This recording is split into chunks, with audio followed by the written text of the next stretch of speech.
Hello and welcome back to Hannah's Inner Healing channel, the channel dedicated to your inner healing and mental health. So today I want to discuss about a very important topic, and today's topic is it trauma bond or is it love? So our theme for today, I wanted to use 1 Corinthians 13 to try and just explain what love is in God's eyes.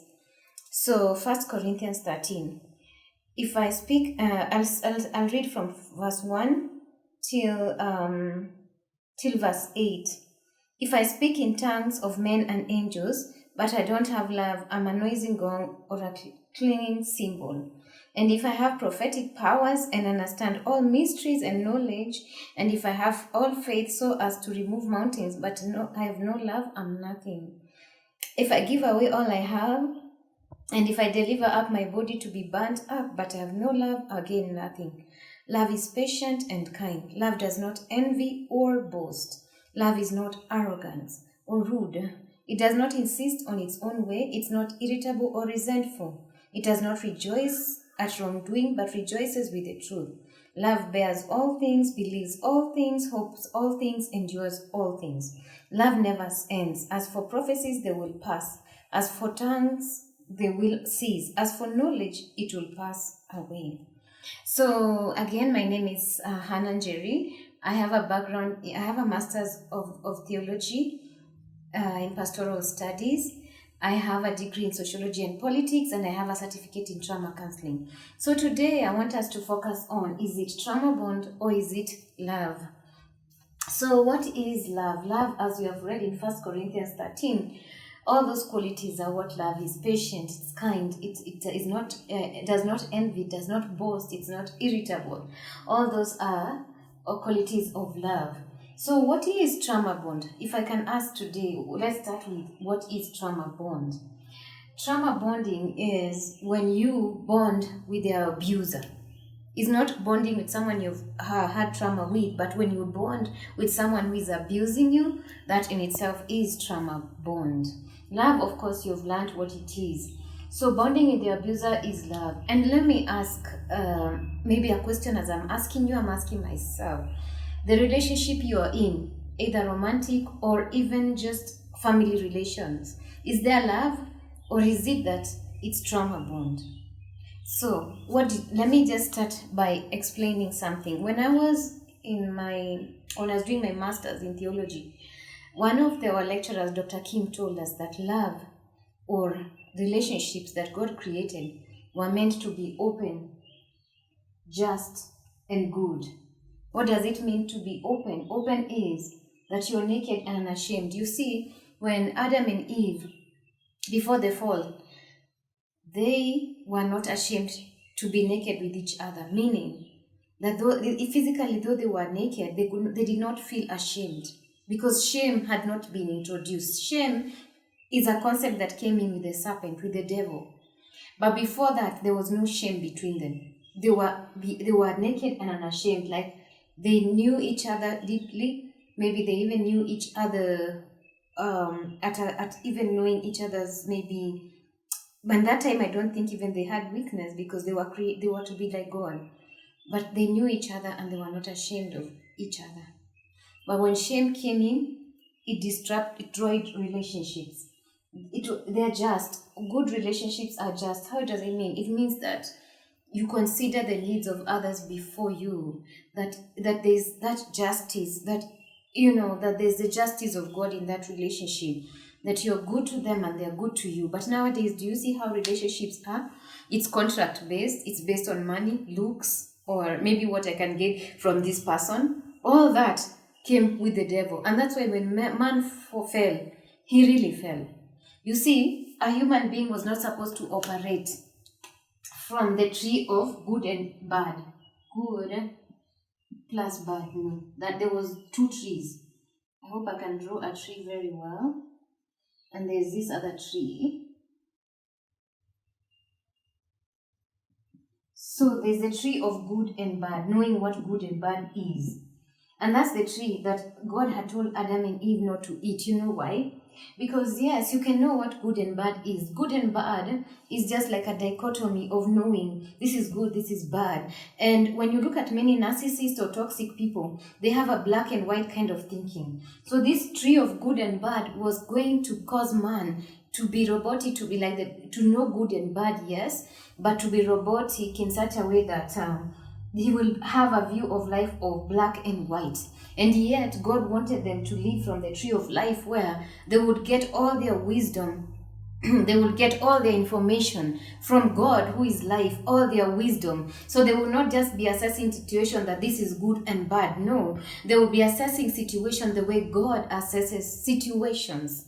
They would see things the way God sees them. They will hear things the way God hears them. But now with this tree of good and bad, it also came in with the aspect of religion and culture, because religion, it binds you. It takes principles of God and formulates them to laws. And that's why law could not be able to save man, because law cannot save. Love saves. Jesus is love. So you find that now man was reduced to where he was supposed to think like God. He got reduced and started thinking like the devil, good and bad. You see. So the mind was colonized. The devil, the way a narcissist can colonize your mind, the devil is the greatest narcissist. He colonized people's minds. So now we go back to here. Relationships were supposed to be good. To be good meaning selfless. They were selfless. You see, that's why I keep telling people, don't keep saying I'm a good person, because when you say you are good, it means that first of all, that's pride. You have sat in your seat and said you're good.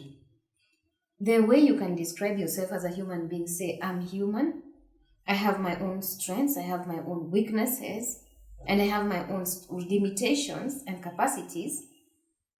And as a Christian, I'm growing towards Christ-likeness, but don't say you're good, because only God is good.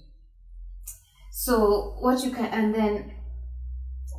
so now I'm going to focus on this relationship that God created. They were supposed to thrive. They were supposed to grow each other.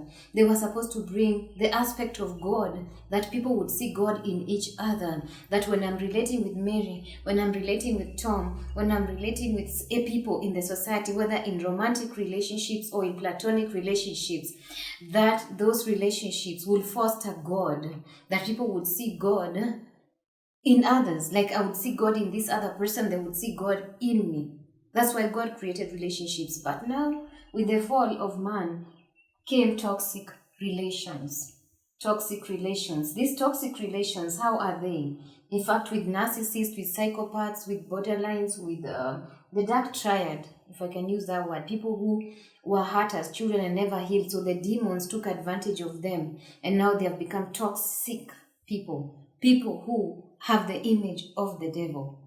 So if you're relating with such people, there will be a lot of projections. They will be projecting their own weaknesses, their own failures, their own toxicity to you. So if they are toxic, they brush the toxicity on you. So they keep destroying. Instead of growing, they are there to steal, to kill, and to destroy. Just like the algorithm or the pattern of the devil. And then with these relationships, if you're in a toxic relationship, you feel isolated. You're in marriage, or you're in a friendship, or you're in a family, but you feel alone. You know why? Because the algorithm of the devil, those people, the narcissists, they can never make you feel safe, because they have no security in themselves. They have no love in themselves, so they cannot give what they don't have. And then there's control, whereby one person wants to control the other person. One person wants to keep controlling the other person. And control is of the devil, because you are not created to control people. The love does not have to have the aspect of control. When there is love, I've noticed there's respect, there's honor, there's grace for each other. But now control comes in when you yourself feel inadequate, and the only way you can feel good about yourself is when you're controlling and micromanaging other people. And then you see, when with these toxic relationships, like the narcissist, if you have not watched my videos on narcissism, please watch them. But you know about the process of love bombing. When you meet that person, they are excessively good to you, they are kind to you, they're doing good things to you, they are buying you good things.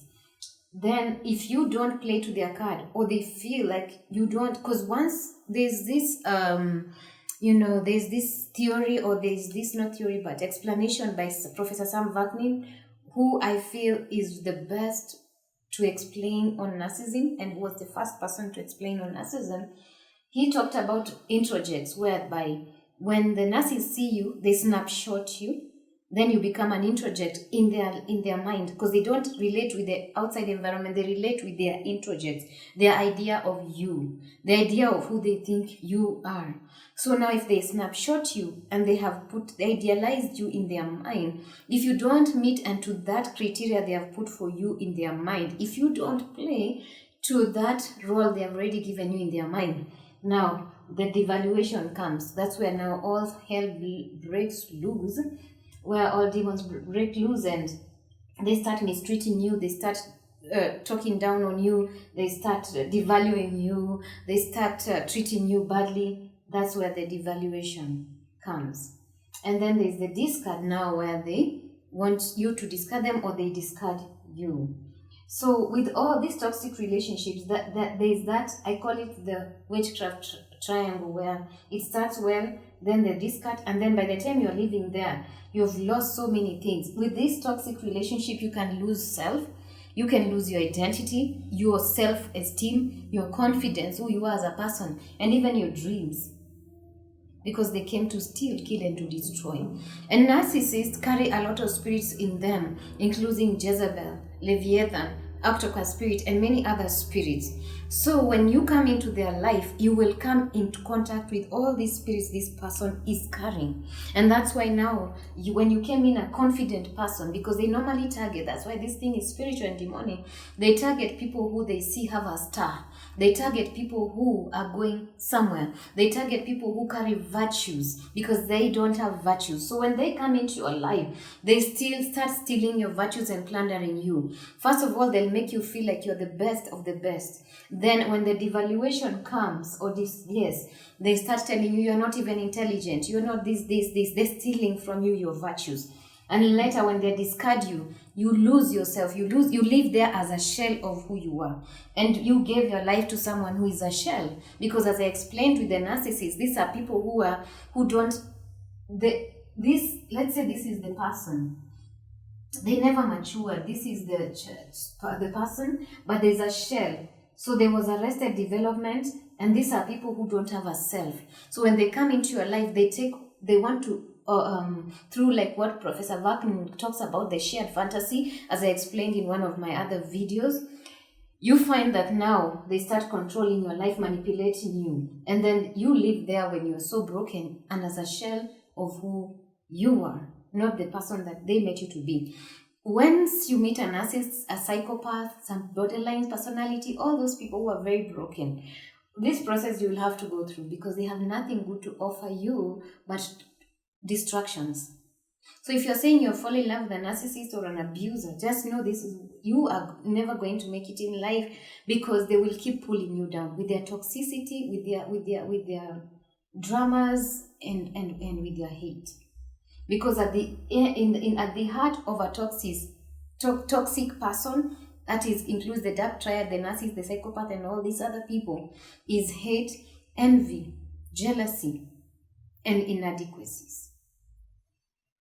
And then, have you noticed, when you have grown up in an abusive environment, like I said in one of my videos, it sets you up to attract abusers. How does that happen? Because your brain or your hormones are wired, have become wired through conditioning in such a way that you will attract abusive situations or people. So what will happen is, because you have grown up in abuse and you have not healed, your mind will always be comfortable in abusive situations, or in abusive relationships. Because that's what your mind has been accustomed to, and that's what your mind is used to. Remember, nature and nurture makes a person. So because your mind is used to abuse, your mind is used to a toxic environment, disruptive environments. then you can, if a normal and a good loving relationship comes your way, it will be foreign to your mind and your mind will reject it, so you'll choose the abuser even though you don't like the abuse.